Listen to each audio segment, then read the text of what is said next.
ఇక డీటెయిల్స్ చూస్తే 12వ జాతీయ చేనేత దినోత్సవాన్ని పురస్కరించుకుని బాపట్ల జిల్లా చీరాల నియోజకవర్గం కొత్తపేటలో ముఖ్యమంత్రి చంద్రబాబు నాయుడు పర్యటించారు.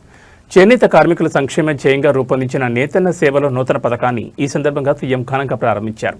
కొత్తపేట గ్రామంలోని ఓ చేనేత మగ్గం యూనిట్ను ముఖ్యమంత్రి ప్రత్యక్షంగా సందర్శించారు.